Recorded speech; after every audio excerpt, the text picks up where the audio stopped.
السلام عليكم ورحمة الله وبركاته. اللهم استرنا فوق الأرض وتحت الأرض ويوم العرض عليك. اللهم آمين يا رب. الله يا رب، ارحم موتانا وموتى المسلمين، واشفي مرضانا ومرضى المسلمين يا رب، اللهم آمين. يا ريت يا ريت كل اللي يسمع الفيديو يدعي دعوة حلوة ويترحم عن الحاج جابر. ادعوا للحاج جابر تبع عائلة حوارات، دعوة حلوة وربنا يرحمه ويجعل قبره وروضة من رياض الجنة يا رب، اللهم امين. الراجل ده يعني كان عنده قبول رهيب جدا بشكل مش طبيعي. والله اول ما سمعت الخبر حزنت وزعلت بطريقة ما حصلتش. ربنا يرحمه يا رب ويثبته عند السؤال يا رب. وي- بس مش قادرة اقول اكتر من كده. ويا ريت آه، تدعوا لابني كمان ان ربنا يشفي يا رب، اللهم يا رب يشفي يا رب ويشفي كل مريض، اللهم امين. هدخل معاكم على الفيديو على طول. هعمل معاكم النهارده آه غدا سهل وبسيط برضو. هنجي معايا هنا هياكل. اللي مش عارف الهياكل اللي هي الاكتاف اللي بتتخلي، اللي بنعمل منها البانيه، الصدور بتاع الفرخه بنعمل منها البانيه، بيتبقى الجزء اللي فوق كله. دي هياكل احنا بنجيبها من عند الفرارجي كده، مش غالية. كيلو كان تقريبا ب35. تمام. بغسلها وبنقعها وبنضفها كويس بمية وملح ودقيق وليمون، وبغسلها وبنقعها شوية كده، ربع ساعة تلت ساعة، وبروح مصفيها من المية.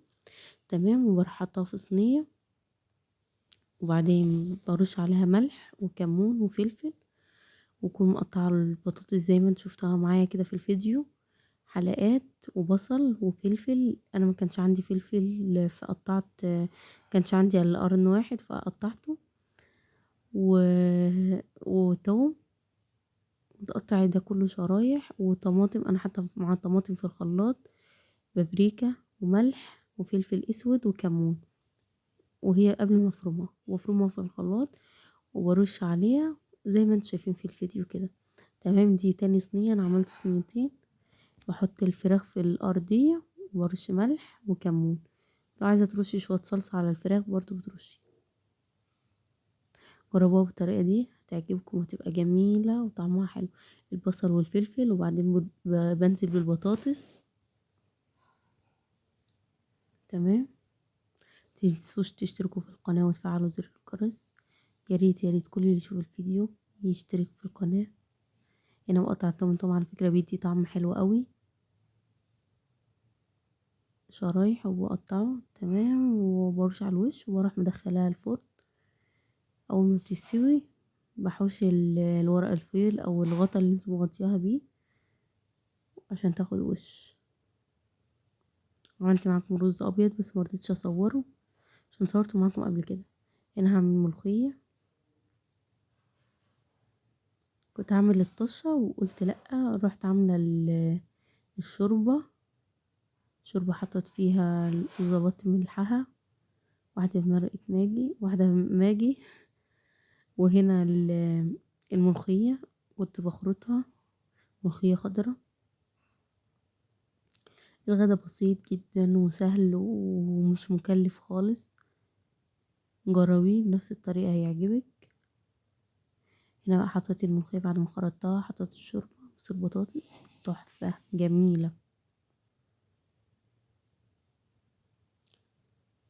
هنا بقى هنزل بالملوخية على الشوربة اهي.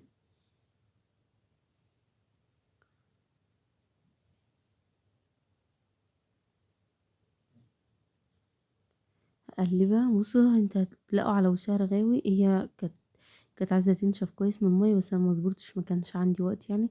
بس هتختفي، هي ما كانتش مبلولة قوي يعني. تمام. وهعمل الطشة بتاعتها.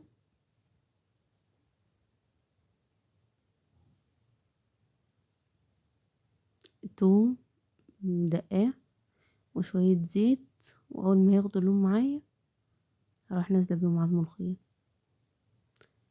كان جميل والله، وكان الغدا كان حلو وكفى يعني. دي بقى عشان كل أسرة بتعمل على حسب العدد اللي عندها. وانزل عليها بالملوخية كده.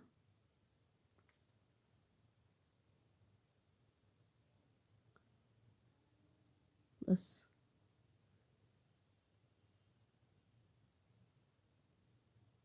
يا ريت تصلوا على النبي وتشتركوا في القناة يا رب. هنا الغدا اهو، بطاطس ورز حبة وحبة.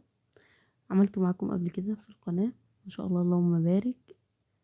مع السلامة.